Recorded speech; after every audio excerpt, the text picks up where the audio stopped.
সঙ্গে সঙ্গে পেটের নাড়ি ভুঁড়ি আর কলিজা পিছনের দরজা দিয়ে সব বেরিয়ে যাবে। নাউজুবিল্লাহি মিন যালিক। হে আল্লাহ, এই কঠিন অবস্থা থেকে তুমি আমাদেরকে হেফাজত করো। জোরে বলেন আমিন। সবাই বলেন আমিন।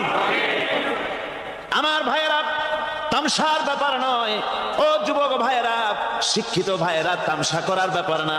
দুনিয়ায় খেল তামাশা ফুর্তি করার জায়গা না।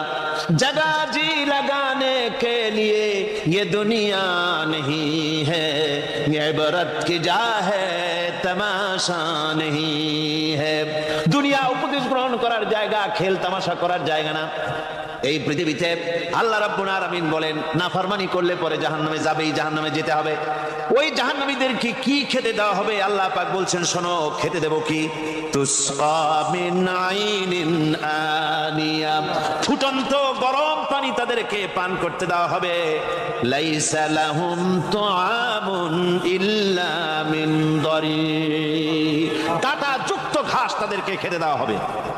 লা ইউসমিনু ওয়ালা ইউগনি মিন জু, এই খাবারে তাদের শরীর পরিপুষ্ট হবে না আর ক্ষুধাও নিবৃত্ত হবে না। আমার বন্ধুগণ, এমন কঠিন জাহান্নামের অবস্থা থেকে মাপ পাওয়ার জন্য ইমানের জোশ আসতে হবে, ইমানদার হতে হবে, আর নাফরমানিকে ছেড়ে দিতে হবে। জাহান্নামে যখন মানুষদেরকে নিয়ে যাওয়া হবে, জাহান্নামীদেরকে, ইযা উলকু ফিহা সামিউ লাহা শাহীকান ওয়া হিয়া তাফুর, যখনই ক্ষুধার্তহীনদেরকে জাহান্নামের দিকে নিয়ে যাওয়া হবে, আজ তো খুব মাতবাড়ি, কত ভক্ত আছে, তারপরে কত শক্তি, কত কিছু, কিন্তু আল্লাহর দরবারে যখন হাজির হবে, কোনো শক্তি তখন কাজে লাগবে না, কোনো শক্তি কাজে লাগবে না। জাহান্নামে যখন তাদেরকে নিয়ে যাওয়া হবে, জাহান্নাম তখন গোসায় ফেটে পড়তে থাকবে, জাহান্নামের ভিতর থেকে গর্জন আসতে থাকবে, তাকাদু তামাইয়াজু মিনাল গায়জ, জাহান্নাম যেন গোসায় ফেটে পড়তে চাইবে।